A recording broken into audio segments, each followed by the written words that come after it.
நண்பர்களே, ஒரு கசப்பான உண்மையைச் சொல்லட்டுமா? ஒரு மனிதன் முடி வெண்மையாவதாலோ முகத்தில் சுருக்கங்கள் வருவதாலோ முதிர்ந்தவன் ஆகிவிடுவதில்லை. உண்மையில் அவன் கால்கள் ஒத்துழைக்க மறுக்கும் நாளில்தான் மனிதன் முதிர்ந்தவன் ஆகிறான். நீங்கள் ஒருபோதும் கவனித்திருக்கிறீர்களா? காலையில் தூங்கி எழுந்தவுடன் முதல் அடியை தரையில் வைக்கும் போதே குதிகாலில் ஒரு கூர்மையான வலி ஏற்படுகிறதா? அல்லது கொஞ்ச நேரம் நாற்காலியில் உட்கார்ந்துவிட்டு ஏழ முயற்சிக்கும் போது முழங்கால்களில் கை வைத்து ஆதரவு எடுத்துக்கொள்ள வேண்டிய நிலை வருகிறதா? அல்லது இரவில் ஆழ்ந்த தூக்கத்தில் திடீரென்று கால்பிடரியில் பயங்கரமான தசை இழுக்கல் ஏற்பட்டு அலறல் வருகிறதா? இந்த கேள்விகளில் ஒன்றுக்கு கூட உங்கள் பதில் ஆம் என்றால், இப்போது சற்று கவனமாக இருங்கள். இது சாதாரண சோர்வு அல்ல. உங்கள் உடலின் அடித்தளம், அதாவது உங்கள் கால்கள், இப்போது பலவீனமடையத் தொடங்கிவிட்டன என்பதற்கான அபாய மணி இது. ஆனால் பதற்றப்பட வேண்டாம். உங்களை பயமுறுத்த அல்ல, விழிப்புணர்வு அளிக்கத்தான் மவுண்ட் இன்ஸ்பயர்ட் உங்களை வரவேற்கிறது. இன்றைய இந்த வீடியோ உங்கள் வாழ்க்கையையே மாற்றக்கூடும். இன்று நான் உங்களுக்கு விலையுயர்ந்த மருந்துகளையோ ரசாயன சப்ளிமெண்ட்டுகளையோ சொல்லப்போவதில்லை. நாம் திரும்பிப் போகப் போவது நம் பழைய இந்திய சமையலறைக்குத்தான். அங்கே மறைந்திருக்கும் 8 அதிசயமான நாட்டுப்புற உணவுகள் பற்றி இன்று பேசப் போகிறோம். அவை 60 வயது கால்களுக்கு கூட 20 வயது உயிரை ஊட்டும் சக்தி கொண்டவை. ஆம், நீங்கள் சரியாகத்தான் கேட்டீர்கள்.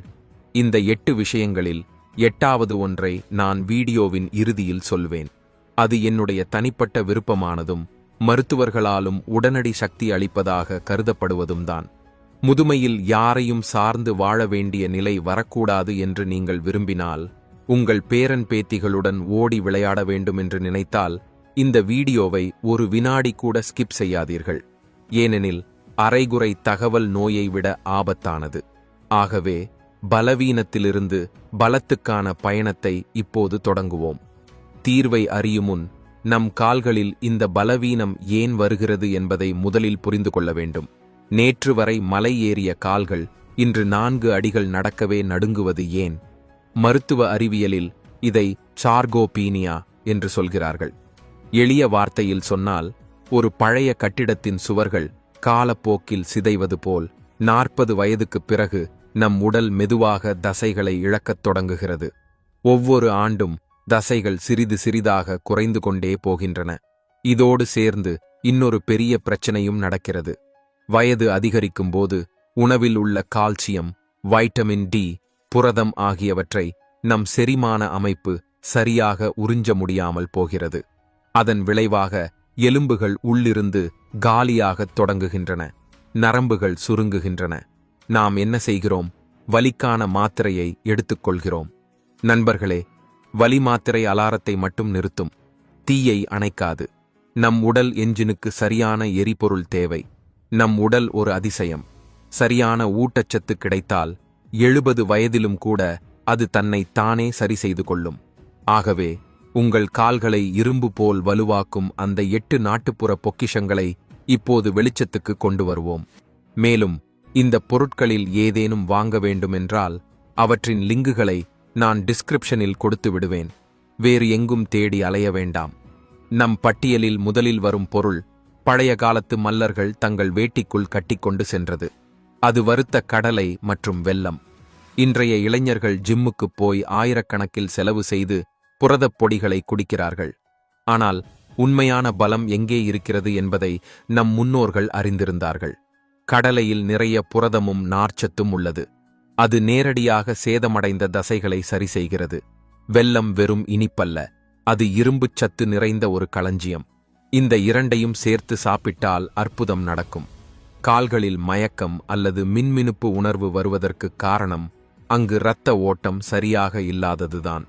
வெல்லம் சாப்பிடுவதால் ஹீமோகுளோபின் அதிகரித்து இரத்த ஓட்டம் வேகமாகும். நரம்புகளில் இரத்தம் ஓடத் தொடங்கினால் கால்களும் தானாக ஓடத் தொடங்கும். நீங்கள் அதிகமாக எதுவும் செய்ய வேண்டியதில்லை. தினமும் மாலை நேரத்தில் சிறிய பசி வந்தால் டீயுடன் ஆரோக்கியமற்ற பிஸ்கட் சாப்பிடுகிறீர்களே, அதை மாற்றுங்கள். ஒரு கைப்பிடி தோலுடன் வறுத்த கடலை, அதோடு ஒரு சிறிய துண்டு வெல்லம். நன்றாக மென்று சாப்பிடுங்கள். ஒரு வாரத்திற்குள் உங்கள் சோர்வு குறைந்து வருவதை உணர்வீர்கள். 2வது உணவு சாஸ்திரங்களில் தேவர்களின் உணவு என்று சொல்லப்படுவது. அது மக்கானா. எழுந்து உட்காரும்போது முழங்கால்களில் கடகட என்று சத்தம் வருகிறதா? அப்படியானால் உங்கள் மூட்டுகளில் இருக்கும் இயற்கையான எண்ணெய், அதாவது கிரீஸ், குறைந்துவிட்டது என்று அர்த்தம். இந்த பிரச்சினைக்கு மக்கானா ஒரு தீர்வு. அதில் கால்சியம் நிறைந்திருக்கிறது. மூத்தவர்களுக்கு இது சிறந்த ஸ்நாக். எளிதில் செரியும். கனமான உணவுகள் முதுமையில் செரியாது. ஆனால் மக்கானா வயிற்றை லேசாக வைத்துக்கொண்டு எலும்புகளை வலுப்படுத்தும். கச்சா மக்கானாவை சாப்பிட சிரமமாக இருக்கலாம். அதனால் ஒரு கடாயில் சிறிது சுத்தமான நெய் விட்டு ஒரு கைப்பிடி மக்கானாவை மிதமான தீயில் கரகரப்பாக வறுக்கவும். மேலே சிறிது கல் உப்பும் மிளகுத்தூளும் தூவிக்கொள்ளலாம். டிவி பார்க்கும்போது கூட இதை ஸ்நாக் போல சாப்பிடலாம். இது உங்கள் மூட்டு வலிகளை குறைப்பதோடு மட்டுமல்ல, முகத்தில் முதுமை சுருக்கங்கள் வருவதையும் தடுக்க உதவும். நண்பர்களே, மூன்றாவது உணவின் பெயரை கேட்டால் நீங்கள் சற்று ஆச்சரியப்படலாம். நவீனமாக ஆக வேண்டும் என்ற எண்ணத்தில் நாம் இதை மறந்துவிட்டோம். அது ராகி. சில இடங்களில் இதை நாச்சி அல்லது மடுவா என்றும் சொல்கிறார்கள். கோதுமை, அரிசியுடன் ஒப்பிடும்போது ராகியில் 10 மடங்கு அதிக கால்சியம் உள்ளது என்பதை அறிந்தால் நீங்கள் ஆச்சரியப்படுவீர்கள். ஆம், 10 மடங்கு. எலும்புகளின் அடர்த்தியை அதிகரிக்க உலகிலேயே மிகச் சுலபமான, மிக வலிமையான தானியம் இது. எலும்பு முறிவு அல்லது ஆஸ்டியோபோரோசிஸ் உள்ளவர்களுக்கு மருத்துவர்களே ராகி சாப்பிட பரிந்துரைக்கிறார்கள். மூத்தவர்களுக்கு பற்கள் தொடர்பான பிரச்சனைகள் இருப்பதால் கடினமான உணவுகளை சாப்பிட முடியாது. அப்படி இருந்தால் ராகி கஞ்சி செய்து குடிக்கலாம். அல்லது எளிய வழி, வீட்டில் பயன்படுத்தும் கோதுமை மாவில் ராகி மாவை கலந்து கொள்ளலாம். வாரத்தில் குறைந்தது 3 முறை ராகி ரொட்டி அல்லது ராகி தோசை சாப்பிடுங்கள். இது வயிற்றை குளிர்ச்சியாக வைத்துக்கொண்டு கால்களின் எலும்புகளை கல்லைப் போல வலுவாக்கும்.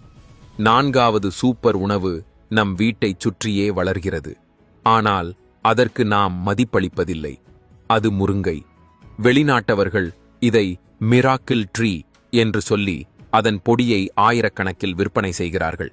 ஆனால் நாம் இந்தியர்கள் இதை புறக்கணிக்கிறோம். முருங்கைக்காயில் பாலை விட 4 மடங்கு அதிக கால்சியமும் ஆரஞ்சைப் போல 7 மடங்கு அதிக வைட்டமின் சியும் உள்ளது. ஆயுர்வேதத்தில் இது இயற்கையான வலி நிவாரணி என்று கருதப்படுகிறது. மூட்டு வலி, கீல்வாதம் போன்ற பிரச்சனைகளில் இது மிகவும் பயனுள்ளதாகும். கால் வலி இருந்தாலோ, யூரிக் ஆசிட் அதிகரித்தாலோ அல்லது கால்களில் கடுமையான வீக்கம் ஏற்பட்டாலோ முருங்கை ஒரு அமிர்தம் போன்றது. முருங்கைக்காயை வைத்து குழம்போ அல்லது பொரியலோ செய்து சாப்பிடலாம். ஆனால் அதிகமான பயன் வேண்டுமென்றால் முருங்கை சூப் குடிப்பதே சிறந்தது. முருங்கை இலைகளையும் காய்களையும் தண்ணீரில் கொதிக்க வைத்து சிறிது உப்பு மசாலா சேர்த்து சூடாக குடிக்கவும். இந்த சூப் நரம்புகளில் ஏற்பட்ட அடைப்புகளை திறந்து உடலிலுள்ள வாயு தோஷத்தை வெளியேற்றிவிடும். 5வது உணவு உங்கள் மூளை மற்றும் நரம்புகளுக்கானது. பல நேரங்களில் கால்களில் சக்தி இருக்கும். ஆனால் மூளையிலிருந்து கால்களுக்கு தகவல் கொண்டு செல்லும் நரம்புகள் பலவீனமடைந்துவிடும். அதனால் நடக்கும்போது கால்கள் தடுமாறும். இங்கே உதவுவது வால்நட் மற்றும் பாதாம். வால்நட்டின் வடிவமே மனித மூளை போல் இருப்பது ஒரு தற்செயல் அல்ல. அதில் ஓமேகா 3 கொழுப்பு அமிலங்கள் உள்ளன. அவை நரம்புகள் உலராமல் காக்கும். பாதாமில் உள்ள வைட்டமின் இ தசைகளை வலுப்படுத்தும். ஆனால் கவனியுங்கள், இவற்றை உலர்ந்தபடியே ஒருபோதும் சாப்பிடாதீர்கள். முதுமையில் செரிமான சக்தி குறைந்து விடுகிறது. உலர் பருப்புகள் உடலை சூடாக்கும். சரியாக செரியாது. இரவு தூங்குவதற்கு முன் 2 வால்நட் பருப்புகளையும் 4 பாதாம்களையும் தண்ணீரில் ஊற வைக்கவும். காலையில் எழுந்ததும் பாதாமின் தோலை நீக்கி காலியான வயிற்றில் நன்றாக மென்று விழுதாகி சாப்பிடுங்கள். இது உங்கள் கால்களுக்கு மட்டுமல்ல, உங்கள் நினைவாற்றலுக்கும் உறுதியான கவசமாக இருக்கும். 6வது உணவு இன்றைய பலர் பயப்படும் ஒன்றுதான். அது சுத்தமான தேசி நெய். நெய் சாப்பிட்டால் கொலஸ்ட்ரால் அதிகரிக்கும், உடல் எடை கூடும் என்று பலர் நினைக்கிறார்கள். நண்பர்களே, அது அரை உண்மை. ரிஃபைன்ட் எண்ணெய் விஷம்.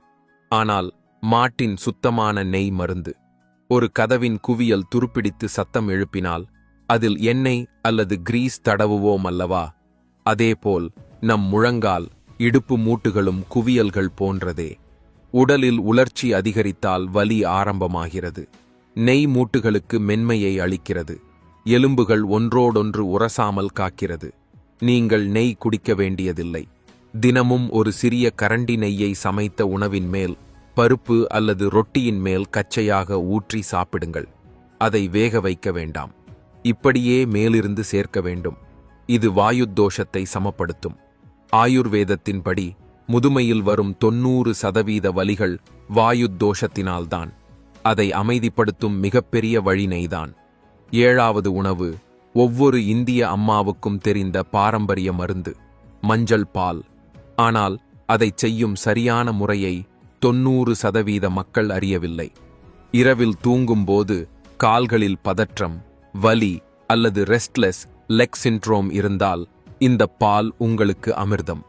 மஞ்சளில் உள்ள குர்குமின் வீக்கத்தை குறைக்கும். ஆனால் வெறும் பாலில் மஞ்சள் கலந்து குடித்தால் முழு பயன் கிடைக்காது. ஒரு கப் பாலை சூடாக்குங்கள். அதில் அரை கரண்டி மஞ்சள் சேர்க்கவும்.